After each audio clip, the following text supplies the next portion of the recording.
to the Fantasy Footballers Dynasty Podcast with Borg, Betz, and a baller.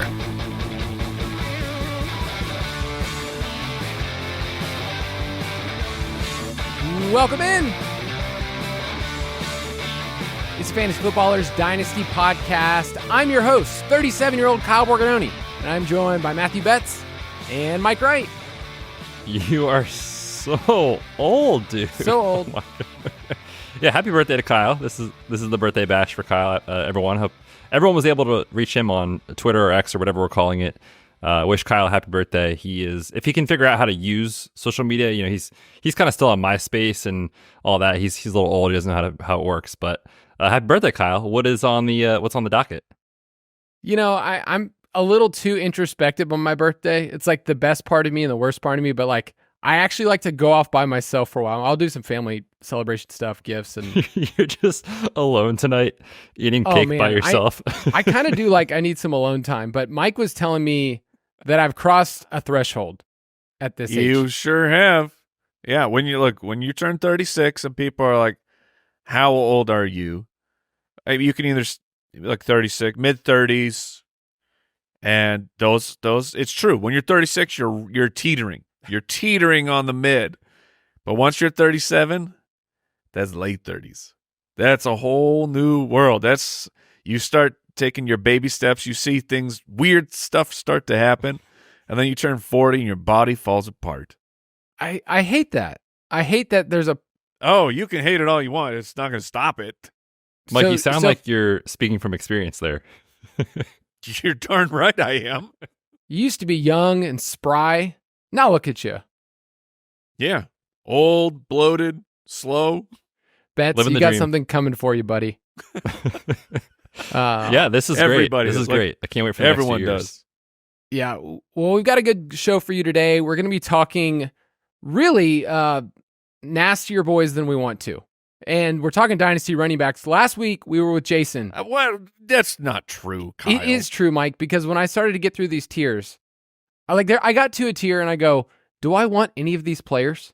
Like, do I actively want to trade for any of them? Of course we do. Of course we do, Kyle. We think there's no man too nasty for this show. Thank you. I have found, though, and I'll give you some stats later when we get to the first tier, where there's just points of the year that you forget. I mean, it's 18-game season, but like there's little windows of 5 to 6 weeks where it's like, this guy was a top 5 running back, and he didn't feel that way on your roster. Like when you're looking at your roster at the beginning of the season, you're flexing, you're like, oh, here's all my top guys. You can really win with any combination. So like Mike, in our main Ballers Dynasty League, you had your running backs at the beginning of the year that you thought, these are my 1, this is my 2. And then over the course of the season, your wide receivers was your strength of your team, but like running back was just like every single week, just like, oh man, I'm piecing this together of like getting really like good weeks. So I think everybody's kind of in that hole unless you have McCaffrey or Bijan or Brees. Oh, in Dynasty? Yes. I mean, good luck. If you have 2 starting running backs, you're doing well. Like that is how the game is played. Like, hopefully you have some depth, but I'm saying you're just like, okay, I got 2 guys, and I feel pretty good about them starting. You're winning, my friend. You're winning. Betz is trying to poach me in a league where he's trying to take the only starting running backs that I have, just trying to trade me in on the cheap. Wait, what's this all about? Oh, don't worry about that, Mike. We'll talk about it later. Oh, I'm worried about it. I want to hear about it. This is Dino Jr., where Kyle's, uncorrelated Josh Allen to Stephon Diggs team is now looking like like Kyle needs to make a decision, right? You're in the middle, Kyle, yes, right now, and you need to either fire or sell all these guys and just rebuild, or make a few moves yourself. I'm giving you some advice here on the show, Kyle. Make a few moves yourself and go for it again. And now you're in the middle. So I'm trying to feel you out. Do you want some picks? Give me some David Montgomery for my team. We'll just see what happens. I noticed that one of the players you wanted to bring up is one of my players. So I get it. I understand. We'll get to that in this segment later when we talk about the tiers. Want to highlight the Ultimate Draft Kit. Specifically, we did some updates this past week on some of our specific research players and sleepers. And I think this is one of my favorite parts of the Ultimate Draft Kit is that it's living, it's breathing, we're changing, and we're updating some of our opinions. Like, it's one thing to have an opinion after the NFL draft of, I think this is how this is going to turn out. And then it's another thing to actually be able to shift and go, you know what? I'm getting more information. We're getting information from beat writers. For instance, Kendre Miller is a guy that we talked about on this podcast a couple different times and simply saying he's cheap. You should think about him. Week 18, he got the work. Alvin Kamara's contract. Like there was all these situations for us to say, hey, this looks good.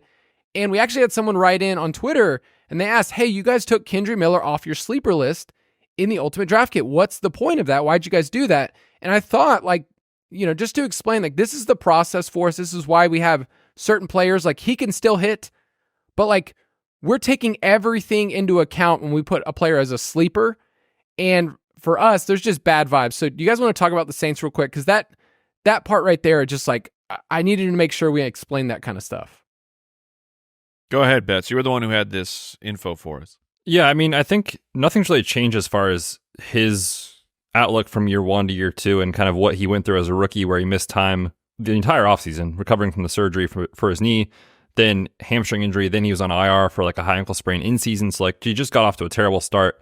And we were saying, okay, if Alvin Kamara continues to decline and Jamal Williams might be literal dust at this point in his career, unfortunately, then Kendre should have the opportunity there as the RB2.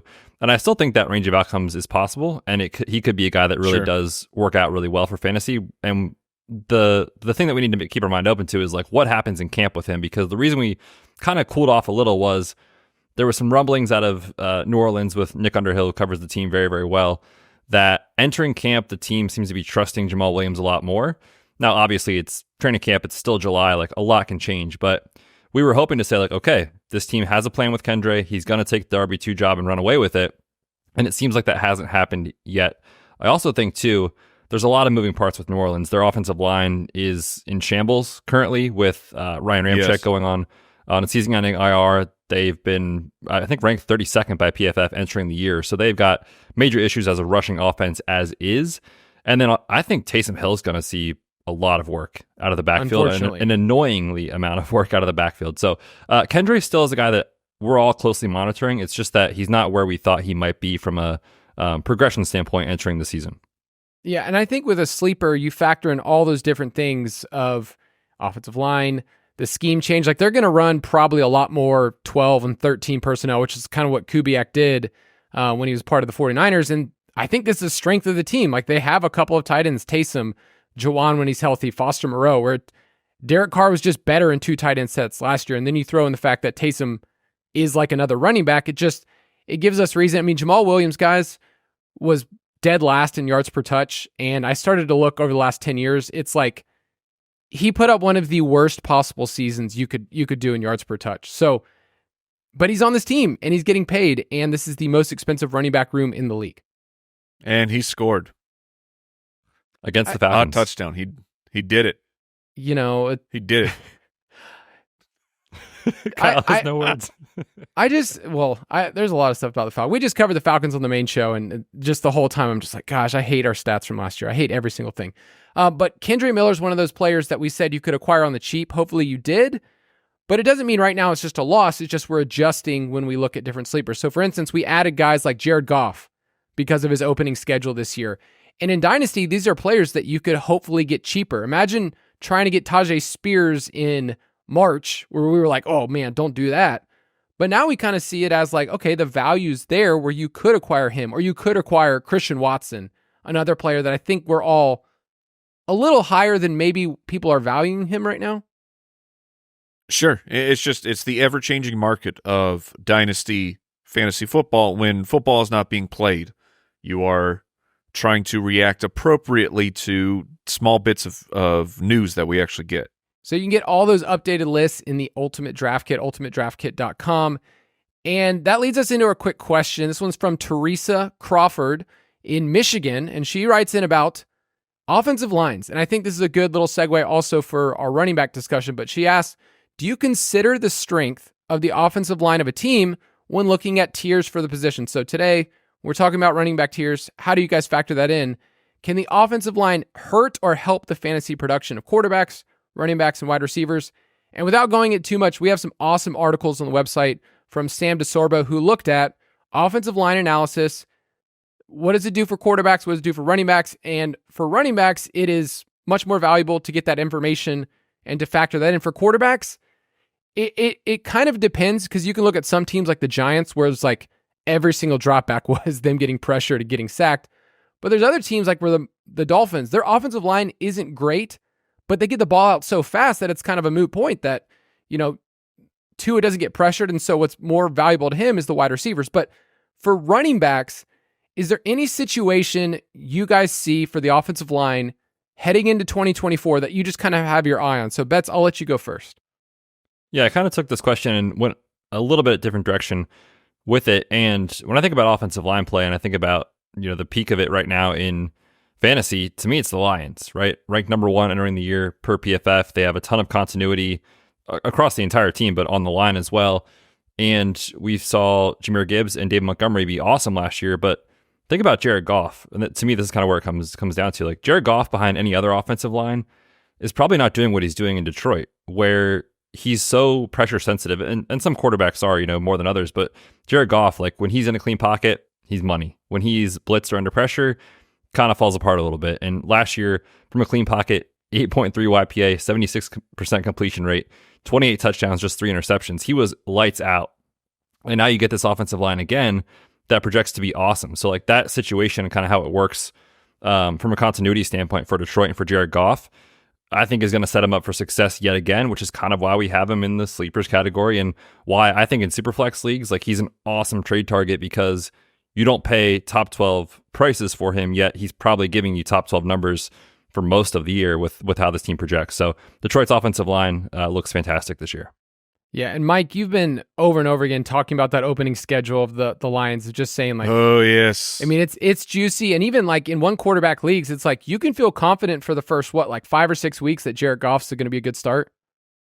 Yeah, I mean, look, ways away, but if you have your dynasty roster, you like it looking good, right? You want to make sure that this thing has brushed its teeth, it's had a bath, it's all dressed up, it's ready for the show. It's because whenever someone in your league, when they click on your roster, I guess there's different approaches, but over the offseason, I like to go with the one of just like showing my absolute optimal strength, so that when people click on my lineup, they go, "Uh-oh, I better do something." But where there's a little bit missing, and like in terms of the platform's projected points, is I have Joe Burrow and I have Jared Goff. Jared Goff is chilling in that starting spot because I'm giving him a little bit of a confidence boost. You have to. Thank you. I'm sending the vibes, boys, the vibes. And it's like week 1, unless something crazy happens over the next month and a half, it's like I will be playing Jared Goff week 1 over Joe Burrow. I don't remember. I can look it up. But it's like I don't remember Burrow's matchup, but it's not.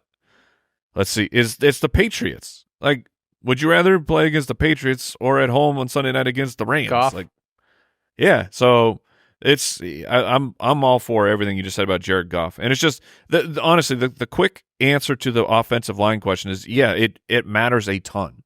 It matters a ton. So when in the NFL draft, when you see a team take an offensive lineman early, and you're like, oh, it feels boring. These are planting the seeds of fantasy greatness. That's part of why San Francisco has just been awesome, like in these chunks for years, is like their offensive line has been incredible. Like that's something that they stole Trent Williams for nothingness, and they're one of the teams that understand that you have to build you have to build up the line, or your team is nothing. So my takeaways, Mike, is one, your team has to brush their teeth. They got to go to the bathhouse together. And then you're sitting down. I want them clean. I want them clean, man. No stank, no nasty. And that's why you're sitting down Burrow, because of his stank haircut. Like, that's why you're doing it. Oh my God. I knew you would bring that up today, Kyle. I just knew it. QB2? I mean, he could have shown up, Betz. He could have shown up with the exact same haircut that he's always had, and Kyle would have been like, look at this stupid face and stupid hair. Now, boys, just hates Joe Burrow for no reason. I don't have the data and the analytics on this, but I don't know if you saw Jamar Chase also came into camp with a buzz cut. So that stack, I mean, but did he bleach? He did not No. bleach. That's where we need to. I think that's pump the Kyle. Is brakes, your biggest but- problem the bleach or the buzz? It's the bleach. It's definitely. What's wrong with it, man? Like this. Hey. I'm all. Welcome in, old man. I'm all for him expressing himself. Cool with that. The kids really want to do that. That's fine. Oh, Joe Kyle, Burrow's a kid, dude. Kyle is going to be in shambles when Burrow comes out and wins MVP this year or something. It's going to be great. The 90s are back for the young people. And I do like that. I do like that. I mean, it's fun, but I'm saying, like, it's weird. And look, we got Joe Burrow shaving and bleaching his hair. It would not surprise me if that was, like, the thing again. I want to follow up, just kind of put a final thing on this offensive line, is that continuity you talked about a little bit. It's just like year to year, we want to make sure this is a group that's like intact, but also it's hard. We can't project this, but health matters so much. And I think we don't realize that when you don't have the same group out there, it's just so hard to replicate. So for instance, last year, the Bengals, they had the same offensive line, same 5 guys, 96% of their snaps. That was number 1 in the NFL. The Texans were the exact opposite. They lost the most games. And so I'm looking at Joe Mixon and thinking, okay, last year he had this line, he was running out of shotgun. Now he's moving over to Houston and they're talking. And he's still bad. That he's still an inefficient running back. Yeah. True. But my point is more saying you could look at that and go, oh, look at Houston. Their offensive line was bad. Like, they never played together. They were the most expensive offensive line. And so year to year, there's an element of you can't project how many games this team is going to miss in their line. And so I look at Joe Mixon, who's always kind of run with light boxes, like out of shotgun, 3 wide receivers on the field. I think that's what Houston's going to try to do this year. I feel like last year they tried to be San Francisco. Like Bobby Slowick tried to say, hey, I want to do the Kyle Shanahan offense. That's where I'm from. And they just couldn't run the ball effectively at the beginning of the year. And over time, they realized with CJ Stroud, like, let's just let this guy cook. With Diggs coming over, I think there's going to be more 3 wide receiver sets. He's going to get to run with lighter boxes. And I think that fits well. So when I look at a player like Mixon, I agree, Mike. Like, his numbers scare me. And yet when I look at the scheme, I look at the offense, and then I think of the offensive line being healthier than it should be. I mean, last year, I found this stat, the most games lost from offensive line since 2001. I mean, they just like were dead out there. So I think Puts Joe Mixon's going to be fine. On how good CJ Stroud was last year. Yes, that's even more so. So I think it matters a lot. I think it's also really hard to project. This is how it's going to go. Like Dallas. Like Dallas has always had a good offensive line. They've also had years where just their dudes got hurt and you couldn't do anything about it. So I don't know. I hate that there's parts of the game that you can project, and then there's parts of the game that are just so out of your control that you have no idea. I mean, that's the sick, twisted game that we play. But that's like, if that part didn't happen, then the game would be boring. If you knew exactly what was going to happen and you could project it, with 80+% accuracy, then it's not like, yeah, I don't know. Embrace the chaos. That's the take home. I want the chaos. I also just want my spreadsheets to make sense sometimes. And sometimes they will never make sense because it's just like that whole offensive line got hurt. Who cares what you think? That's true. So we're going to take a quick break, and then we're going to talk about these tiers.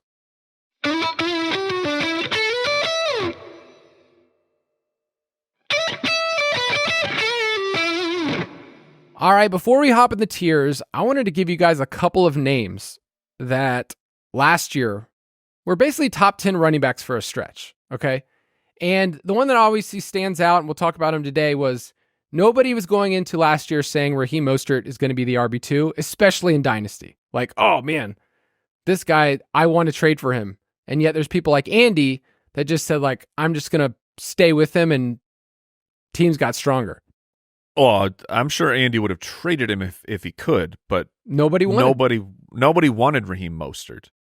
Another player from weeks 1 through 11, and I had to like make sure like it did not feel this way, but Brian Robinson Jr. was the RB4 for 11 weeks.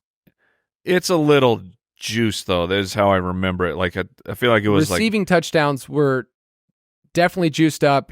Also week 2 against Denver, he scored 28 points in a half point scoring format, and then week 10 nearly 25. Like, he's got some decent ones in there, but he really helped elevate himself. with 2 monster weeks. The Gus Bus was the RB6 for the first 11 weeks. It was really only like 4 weeks, though. Remember, he had that stretch where he just scored like a ton of touchdowns. Yeah. Remember how good J.K. Dobbins was going to be, guys? Which year? Oh, so Which sad. year? Last year. Last year. I really think It will. I mean, if you were on JK last year, I think that was right. It's just I do too. It stinks, man. Yeah. Process over results as we cry ourselves to sleep. Exactly. Mike, did you see how much guaranteed money he has this year? J.K. Dobbins? Yeah, it was like 50,000 or something like that. J50K two-leg, or whatever we're calling him. That's, man, dude, it's an unfair business. All right, a couple more. This was down the stretch, and I think finding windows for some of these running backs that are older that you think, okay, they don't have any value. Like, we're obviously trying to stockpile our benches with these running backs. From week 13 on, James Conner was the RB2. Okay, so like if you got into the playoffs with James Conner, you could just write him. Zeke somehow was the RB9 from week 13 on, but it was like pure opportunities, no efficiency. Yeah. But, I mean, imagine getting to play Zeke as a flex in a half-point league just based on opportunities. And then Chuba was a really awesome player to feel like you just kind of stumbled into at the end. He's RB13 from week 13 on. Lots of opportunities. And this year, he's going to get some run at the beginning of the year. So a player that you probably thought a year or two in, like, okay, this is just bench fodder. This isn't going to matter. We're trying to find those. So we're going to help you guys today mine those guys out. Dynasty Rankings. If you want to go back to last week's episode, we did our first 4 tiers. We did the top 13 running backs. That's where the tier ended. And today we're going to start with tier 5. And guys, naming this tier, these tiers is not the easiest category because you're trying to lump in a bunch of dudes that don't all fit the narrative. But like, just roll with me here. So tier 5 here, I'm calling strong floors, terrified 2025s. Meaning like, I don't know what they're going to be in 2025. Rolls off the tongue. Just like, yeah, t-shirts are being made right now and printed everywhere. Did you spend any amount of time on that? Literally 2 seconds. Not as much time as watching Kate Otten film, though. Oh my god! Oh my god! You are a disgusting human being. You're a sick person, Kyle. Tweeting out Kate Otten propaganda, guys. Most snaps for a tight end in like the last 8 years. Oh, I know. I know. As I played him quite a few times in DFS, and I told myself he's getting the most snaps. Did you not play him in your routes run league? No, I did not. Kate Oxen, man, he's the man. Let's talk about these running backs here. So we have Rachaad White, Josh Jacobs, DeAndre Swift, Joe Mixon. At the very end of this tier, we have Trey Benson. What's interesting about this tier is we have a couple guys on new teams that have been established guys for fantasy. Like Josh Jacobs, we've seen him lead the league in rushing. DeAndre Swift, we've seen him receive a lot of dynasty hype and kind of in the same spot. He's on Chicago now. Joe Mixon, the aforementioned guy, now in with the Texans. But are you actively, before we talk about these guys, are you actively trading for anybody in this tier? So Rachaad White, Josh Jacobs, DeAndre Swift, Joe Mixon, or Trey Benson. And Trey Benson's one of those guys where it's like, if somebody drafted him, they don't probably want to part with him right away. No. The cost to get Trey Benson and the fact that he's like this year, it should be, he'll get some work. I still expect James Conner to be the main running back for the Arizona Cardinals, and Trey Benson's kind of an investment into the future, which it's good to take those because I think Trey Benson's an excellent player, but I don't think it'll be great this year unless Conner misses a good amount of time, which he'll miss a few games. These other guys, though, are honest. This list is this is a terrifying. Guys, we're at RB15. This is a terrifying. We're not even going to get to like this year. RB24. I mean, we're going to talk about RB30 later, but like this is a top 15 dynasty running back, and we're already at the point where we're going, oh my gosh, I couldn't even trade for these guys.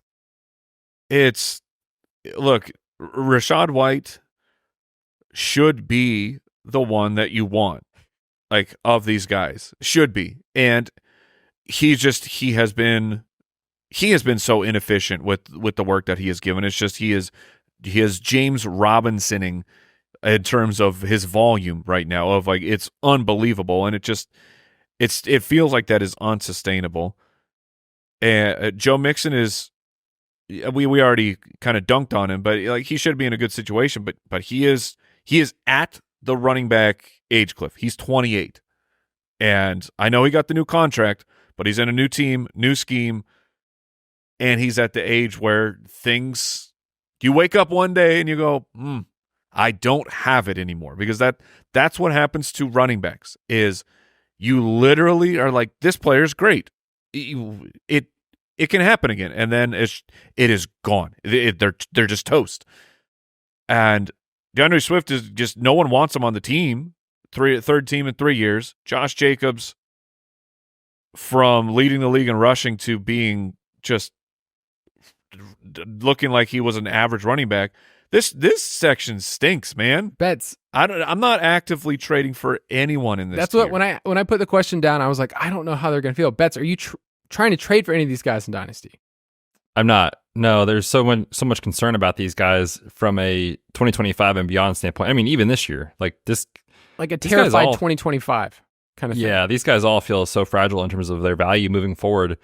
But when we did that startup a month ago, the three of us, this is why I kept being like, I'm not taking a running back here. Like, I kept being like, I'm not doing these guys.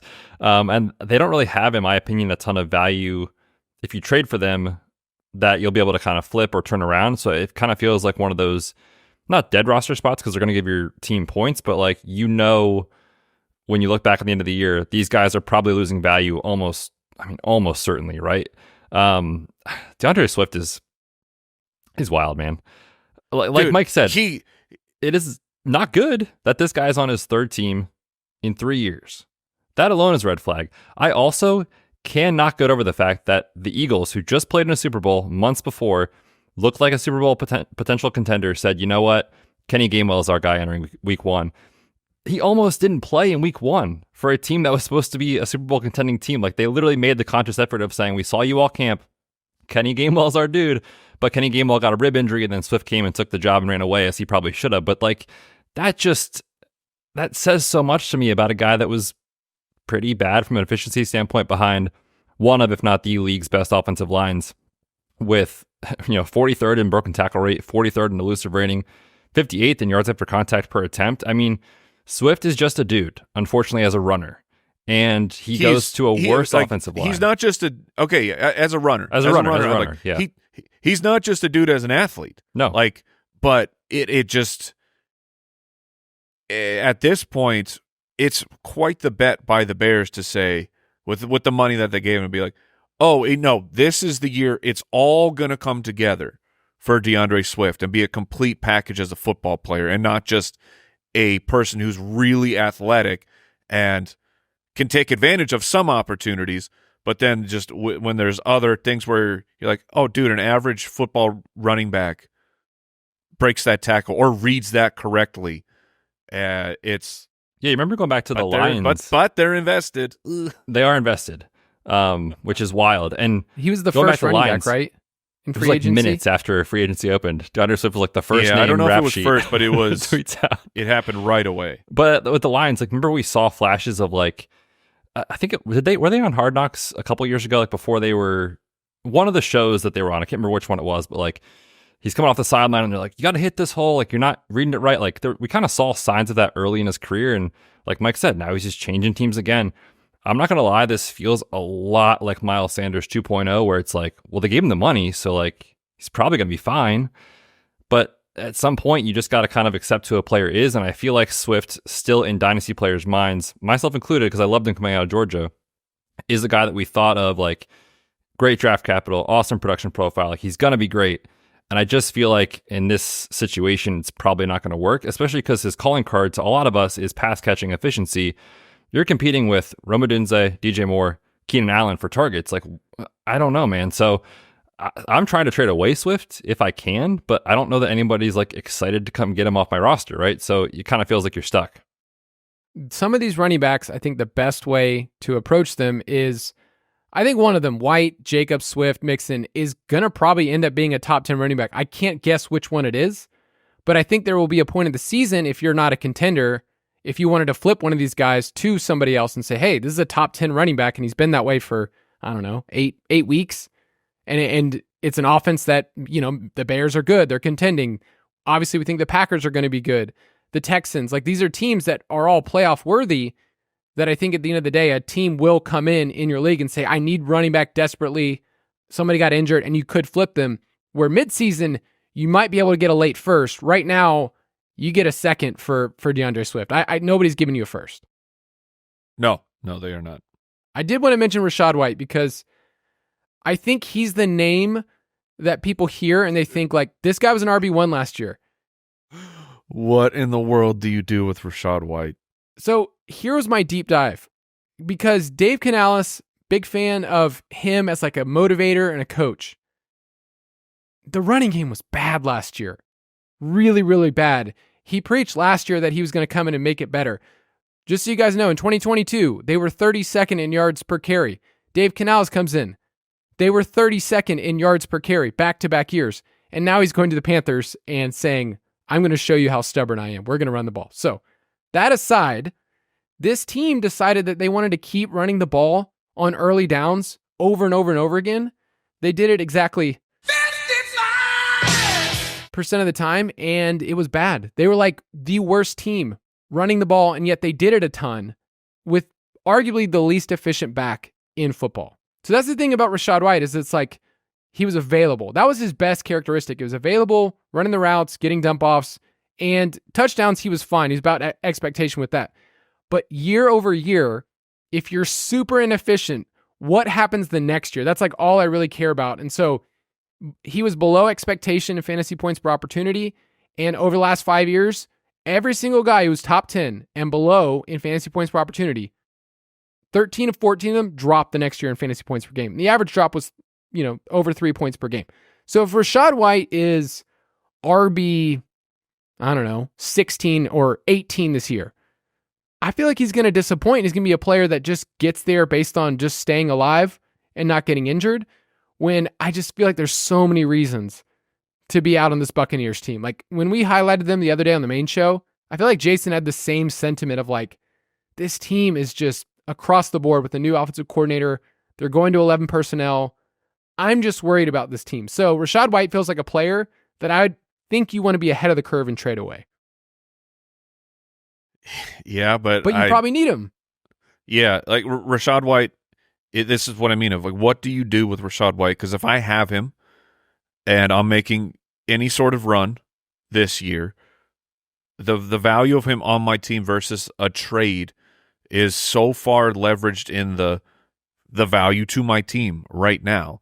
But I know it's, or at least I feel like in my heart, in my fantasy football knowledge of everything Kyle just said, of this it can't keep going. You cannot keep getting away with this as a professional and not have eventually some coach be like, no, that's enough of this. Stop it.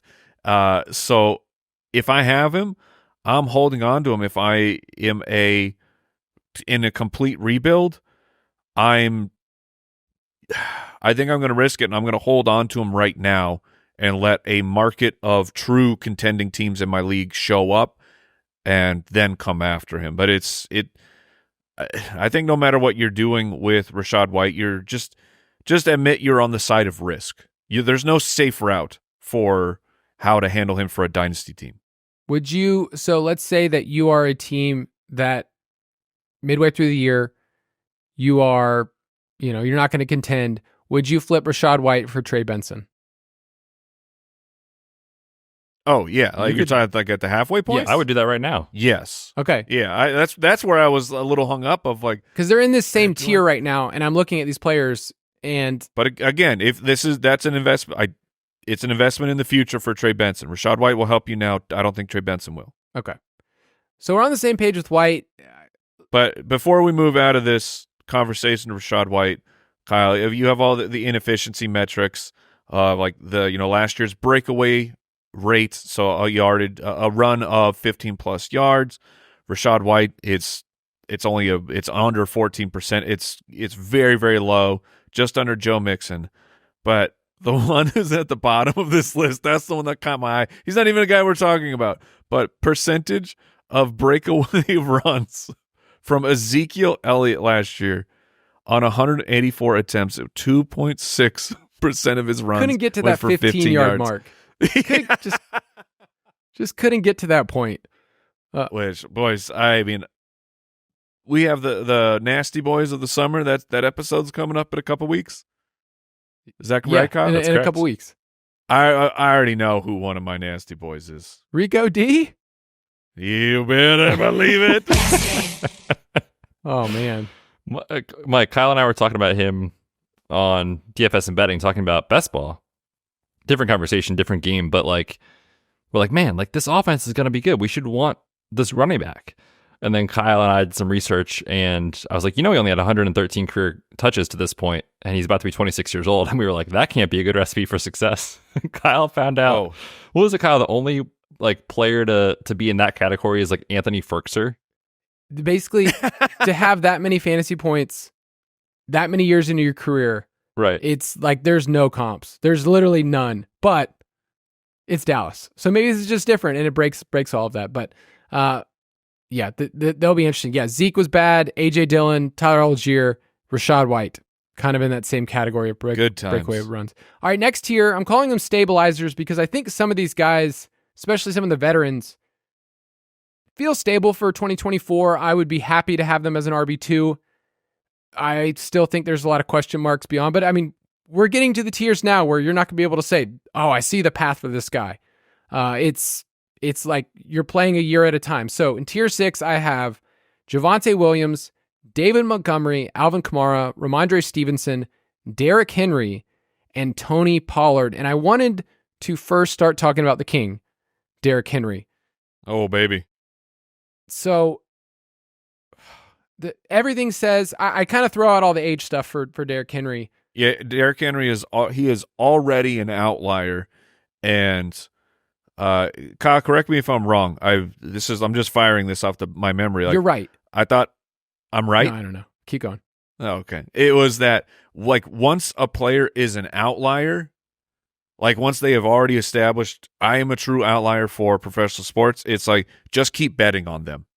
Like it's probably not over. It's definitely not over for Derrick Henry this year, and it's probably not over for him next year. Because he is an outlier. So I am very comfortable with if Derrick Henry's my RB2 in Dynasty. I feel confident this year and next year. Like I think he'll be a Raven. Like he'll end up completing the contract. I know it was kind of the contract situation is a little washy for next year, but my belief is that Henry is locked in. He's their guy for at least the next 2 years. Yeah, if you're in a half-point format, then I think you can feel comfortable with Henry giving you the touchdowns, health withstanding. But this Ravens team... Gus, what was the Gus Bus stat? 13 rushing touchdowns last year. Yeah, but he was like the RB20 for... Oh, that stretch? Yeah, he was a top 10 guy. But on the season, he was the RB20 just being Gus Edwards. So I think Derrick Henry's a little bit better. We're going to talk about Gus later, so don't besmirch the Gus bus. But Derrick Henry, we kind of know what it's been with Tennessee. It's been he was the offense. If they won, he was good. If they were losing, it wasn't as good. But I think with this scheme and Tom Monken's offense, it's running out of shotgun. And Derrick Henry didn't get a ton of opportunities to do that in Tennessee, but when he did, the last 2 years, 5.3 and 5.1 yards per carry out of shotgun. So it's a different look for Derrick Henry than what we've seen in this I formation, Ryan Tannehill, a little bit slower style offense. We do know that he, just is not going to be out there on third downs. Like over the last 5 years, guys, he has 2 total receptions on third down. 2 over the last 5 years. But I don't care. But it doesn't matter because he's going to keep getting work over and over and over again on first downs. And if you didn't know, first downs happen way more than third downs because you can just keep resetting. So he's going to be fine. Justice Hill will have games where he's annoying, though. I can just say that. Yeah, absolutely. But just, dude, the read option with Derrick Henry and Lamar Jackson is, I'm just offensively, I'm not talking for fantasy specific, just a defender. If you see the read option, I feel like you have no choice, but you have to hit Derrick Henry.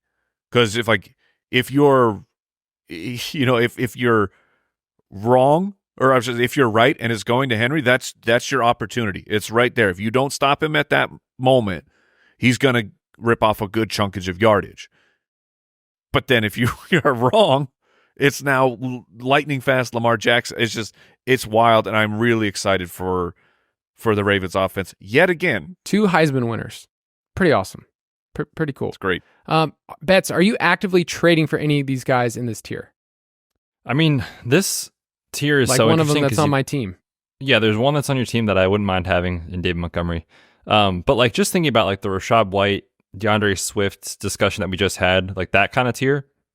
Like, yeah, they're younger, so in theory they have more dynasty value. But like once you get to this point, once you're beyond like the top 5 names in dynasty, like I kind of play it like a redraft league, if within reason of trading, of course. But like if I can get Derrick Henry and trade away Rachaad White and get something else and saying, look, I'm trading for almost a 31-year-old running back. You got to give me something else back. Like, I would rather have that combo, whatever that is, than Rachaad White.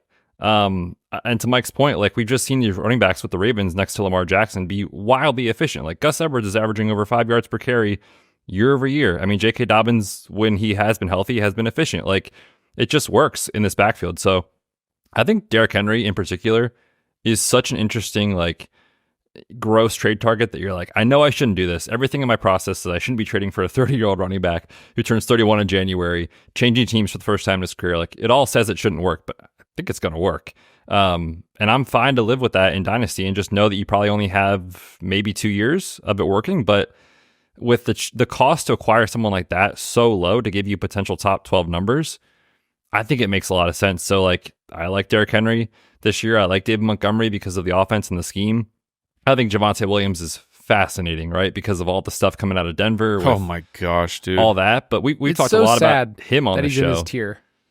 I think there's a little window to go get him. And what's the worst thing that happens? He gets cut and he goes and signs with Dallas? I mean, like, I still think Javonte is... That would be the worst.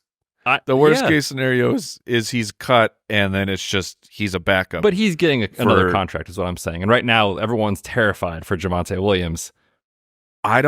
I think that He's if he got cut old. from Denver, if he gets cut, he will get a contract. He will get, yes. But there's so few locations where you would actually have hope. I mean, we've played the Dallas game for years in fantasy football. Like, if we could just get them to Dallas, and it's like it's one location out of 32, man.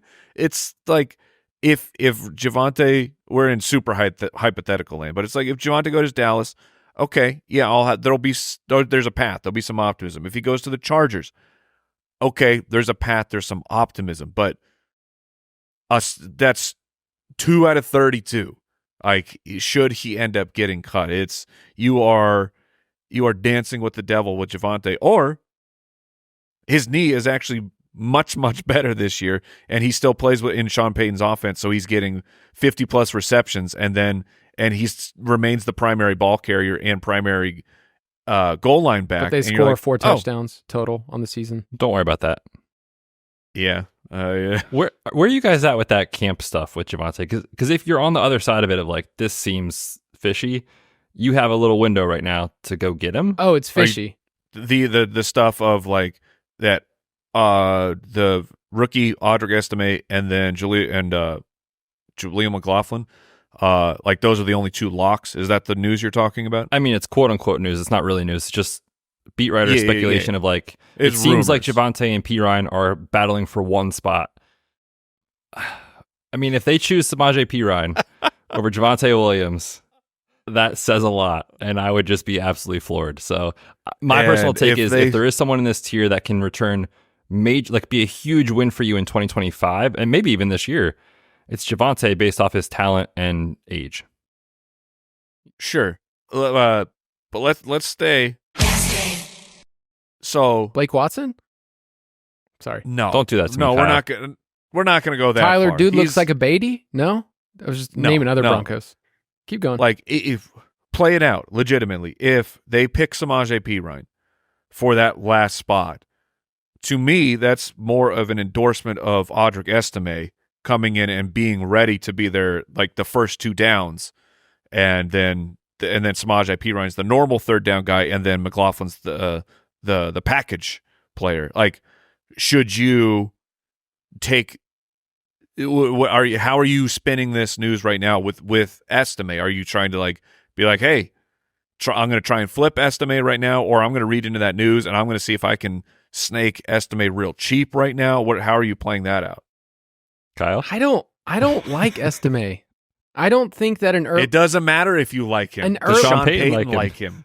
That's the key, Kyle. You don't like Joe Burrow. He doesn't like me. No, it's more of the fact that an early down grinder on a bad offense that historically always throws the ball to the running back position. And it won't be him. It'll be somebody like McLaughlin or somebody else, or P. Ryan, who caught 50 balls last year.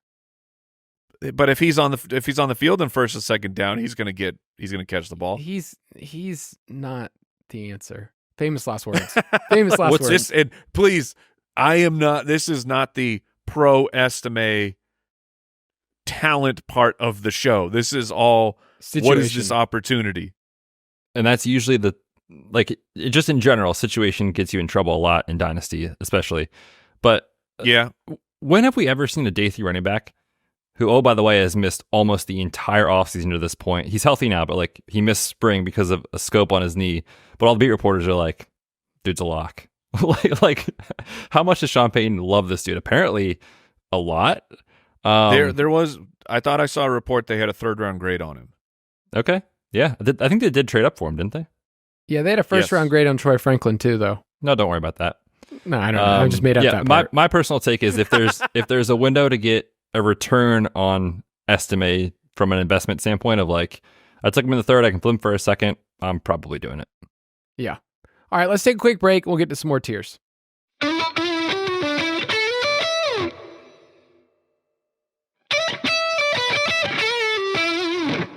All right, we're on to tier 7, and we're going to move a little quicker. I'm calling this one 1 year and poof, because a year from now, it's kind of been the theme. Who really knows? So the Steelers running backs are here, and they're very interesting because they're both in the final year of their contract.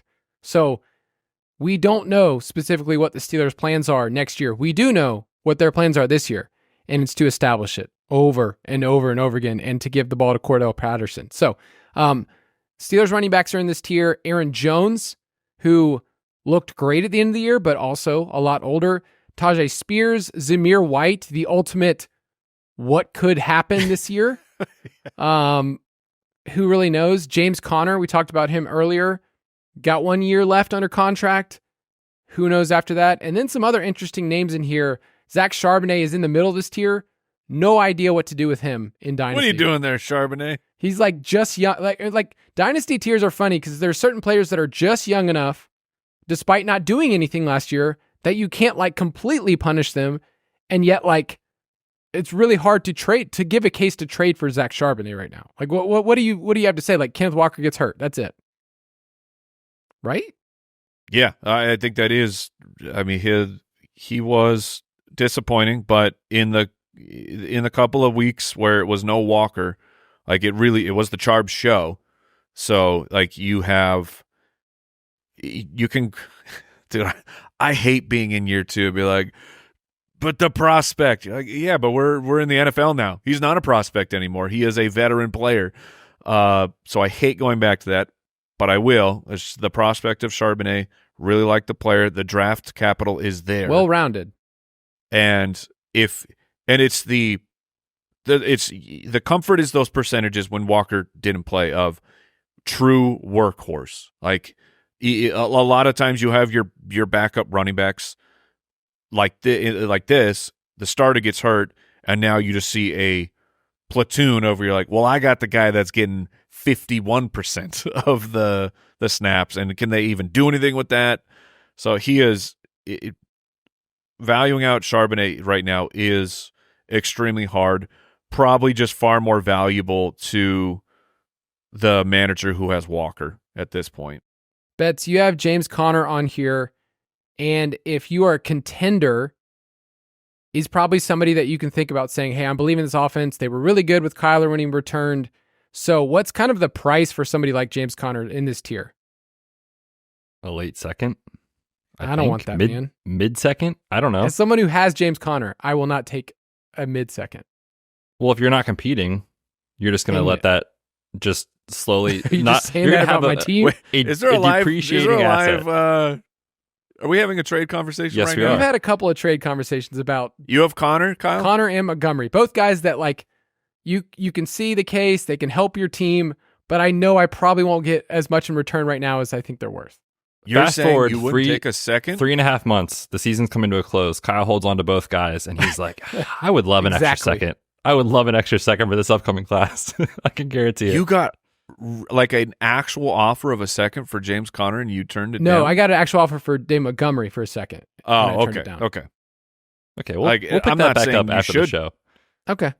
I I don't know if you should trade Connor for a second, but that's Yes. probably what is that's general. pretty enticing. Yeah, that's probably what his general price is, because you're not getting a first, obviously, but and you're not getting a third, so it's probably a second. But like, Connor was good last year, man. Coming off his best Yeah, season in he yards was. per carry, yards per touch, broken tackle rate per attempt, like, and Jonathan Gannon has openly talked about like how much they love James Conner. And when Kyler Murray returned to the lineup, this was a top 10 team in EPA per play. And you talked about some of the numbers with Connor at the top of the show of like week 13 on or week 12 on or whatever it was.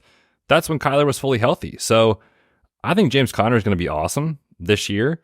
And I think the Benson pick to me, honestly, was a 2025, like, let's plan for life after Connor situation.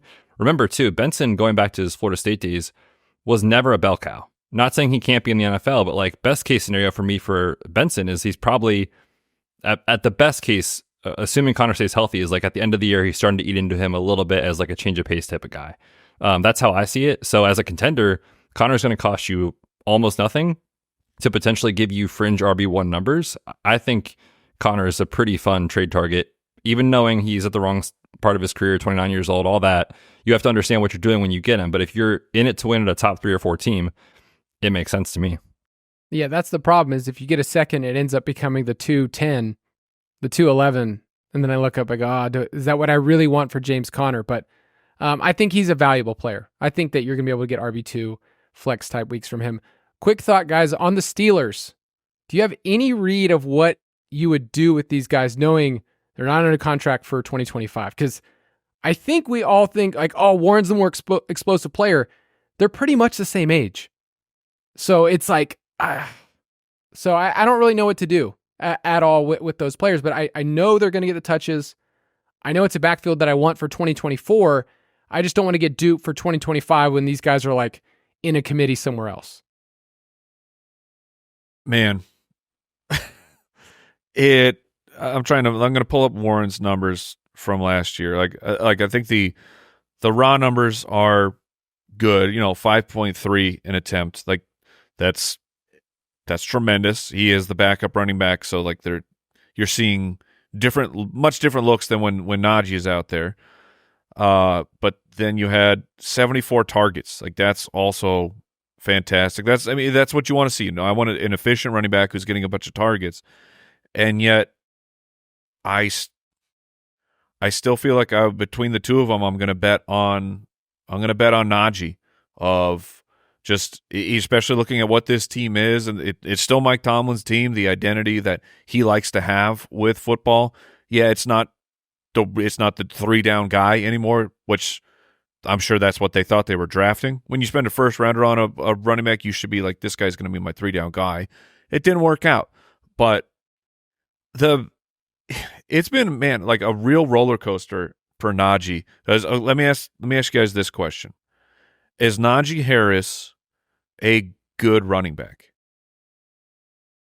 A good NFL running back. Is he a top 16?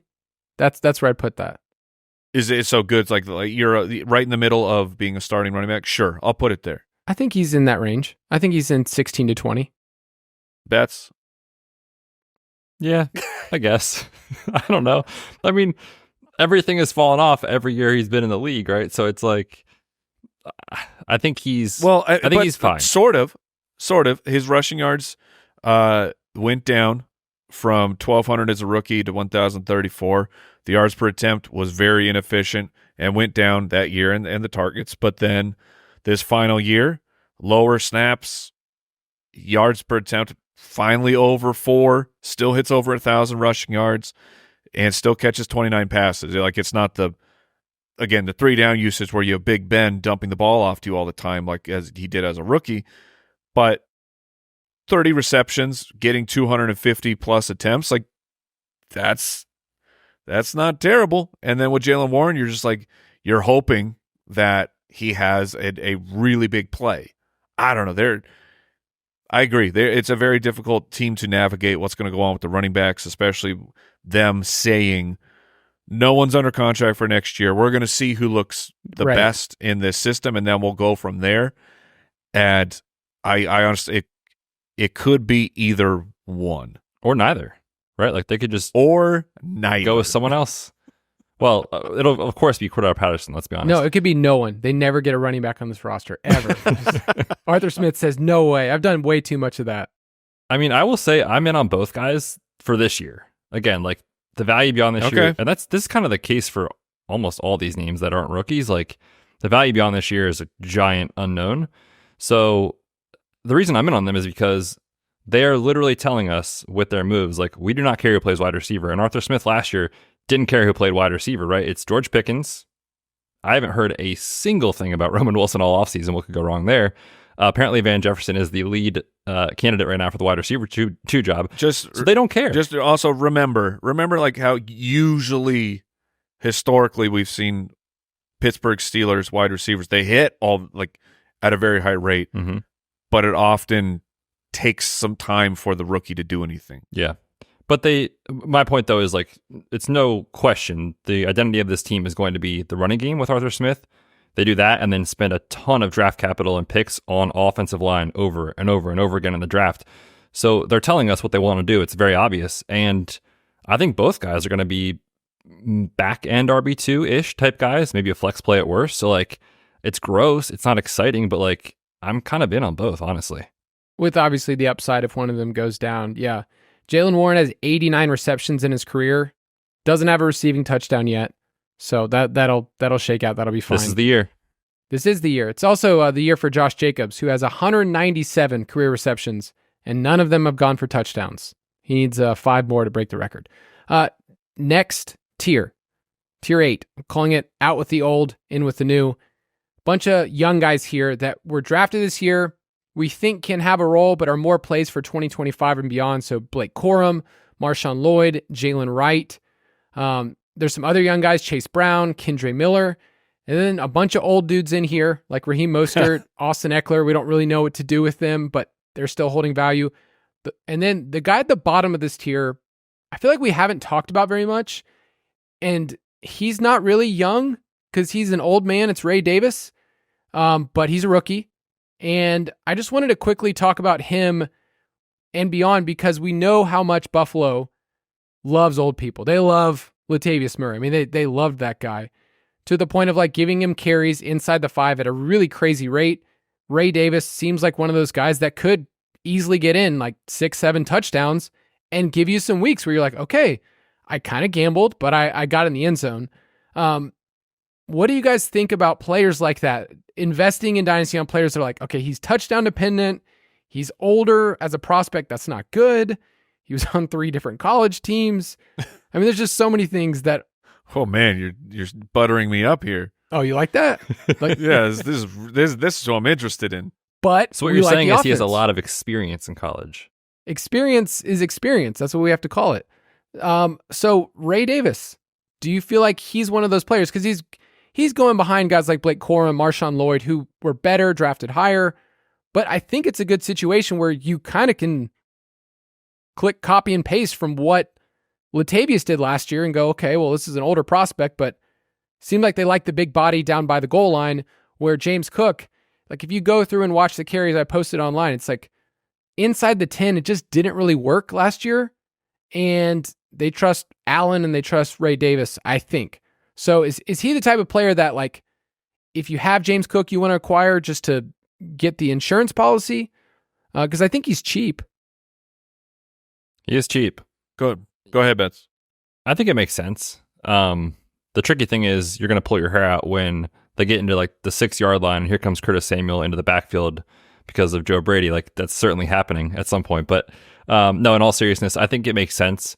He is a guy that from a prospect standpoint, like you laid out, that there's so many yellow to red flags that you shouldn't really expect this guy to hold or gain a lot of value moving forward. But like just from this year, if you need a bench guy that you can plug in an injury, or you can, if James Cook goes down, like those situations, like Ray Davis to me would be the dude in that situation, obviously. So yeah, depending on what it takes to get him, if you're a contender, I think it makes sense. I'm not viewing him though as like, I got this rookie, look at this ascending value that I have in my roster. I don't see him that way. Yeah, it's the question when you're talking about these guys is, is there a ceiling path for Ray Davis? And aside from, James Cook missing the entire season or something like that, a true ceiling case is not there. It's always good to have the backups in case the starter misses time, but I don't know that Ray Davis is someone I'm going after. The process is okay, but let me ask you guys, what do you think about Raheem Mostert? 32 years old. It feels like a reroll in Miami. Some jobs could shift between him and Achane. Maybe Achane gets a little bit gets used more as the younger guy. But like I just made the comment about Derrick Henry, I know that he's an outlier. Is Raheem Mostert an outlier? He's 32. His path to the NFL was undrafted. It took like forever for him to get where he is. But how do you feel about that? Like, is there a chance that there is 2 years left of Raheem Mostert? Yeah, especially if, you're thinking about it in terms of like miles that he's accrued. It's like the first, 4 or 5 years in the league, he had 40 carries. So it's like, and he was like top speed stuff. I mean, he still shows up in like next gen top speed reports. So like it's still there. Yeah. I mean, so like the price is right now, I think if you're trading a second, it's totally fine. Do you think that the Mostert manager will part with him for a second? I think so. If you have him, you're like, I got that 1 year. I didn't see that coming. Sweet. It's probably time to cash in. Is probably how most people view it. I mean, so where are you at with Mostert for this year, Betz? Are you like full on the HN Express of like it's going to be him, or how are you feeling about it? Honestly, it's wild. We don't know, right? There's so much unknown with the situation. I think my take is that we should expect more HN usage this year than last year. We just always see like year 1 to year 2, these running backs that flash, they get more opportunity in year 2. That's the most logical explanation we should see coming. But right after the season, they kind of reworked Raheem's deal, got him an extra year on there, like a sign of good faith. I think he'll have a role. Now, will he be what he was last year? Of course not. But could he be like a flex type play for you on a week in and week out basis and one of the most efficient offenses in the league? I think that's pretty possible. So obviously it's all about your expectation with him and the team and what you view Achane. But I personally see Achane taking a pretty big step forward in his workload this year, which means by default, I would expect Raheem to come down a little bit. I don't think you have. So looking at the contract real quick here, Kyle, it's very funny because it is set up for both scenarios completely. Look, he's on the team this year, and then heading into 2025, his dead cap, I'm looking at Spotrac, his dead cap is $1 million. That's absolute nothingness. But his cap hit would be 1.49% of the cap. So it's like they are well done, Miami. That is a contract of perfection, Miami. Good work. I feel like you don't have to feel bad if you're a dynasty manager and he's your RB3. Saying, I'm just going to ride this out. I'm going to ride in the sunset. You can try to get ahead of the curve, but not every single player in dynasty I'm trying to flip and get value. I like to do that if that's the outcome. But if it's just, hey, this dude scored 21 touchdowns last year and it goes down to 9, I think you'd still be happy with 9 touchdowns. And I think that's a very real possibility. I think his line honestly, on sportsbooks is like 8.5, just for reference. Perfect. Really? So Kyle Mike's knows. about to run right now. That's very interesting. I'm saying like, but so the final conversation of if I have Mostert on my team, I'm not trading him for a 2. I'm gonna same. If I'm caught holding the bag, I'm caught. You got me, but that's fine. Like I want to be on that side of the risk unless someone's gonna come in. If someone's like, hey, a first, okay, then I'll I'll let you take him and see what happens. But for the most part, I'm probably not trading him. If you want to get all of our Dynasty rankings, you can get them in the Dynasty Pass. So there's more tiers, more players to get to. We didn't even talk about Gus Edwards, who, Mike, we found out today, his rushing touchdown line is 4.5. Felt very, very, very low. Feels very low. That's how we felt too. So in our props, we actually might have taken the over on that. So let's finish this thing out.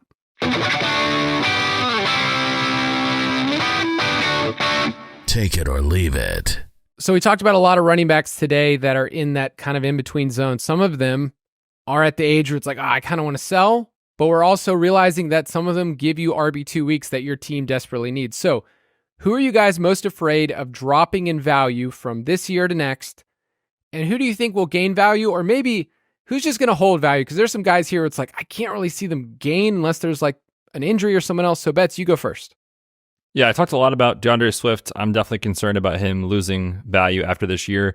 And then it feels like a cop-out answer. It's kind of cheating, but obviously Trey Benson, if the team does indeed move on from James Conner, I think 2025 is the year of Trey Boo-Boo. He doesn't have to do anything. Like, he really doesn't have to do much this year. It's different than Charbonnet, where Charbonnet didn't really do a ton, but Walker's still there. I feel like Benson just has to, like, exist and Just be a part of a show good offense. He needs to. He's got to at least two, and get on the field, though. Yeah. Yeah. He's going to get on the field. Yeah, he will. All right, Mike, who's some people that you're thinking about? So afraid of lose. I'll go with the player I think that's going to gain the value will be Marshawn Lloyd for the Green Bay Packers. I'm betting against Josh Jacobs. Betting that 2 years ago that was the magic year. Players get magic years. Not everyone gets one, but you usually only get one. And I think that was it for Josh Jacobs.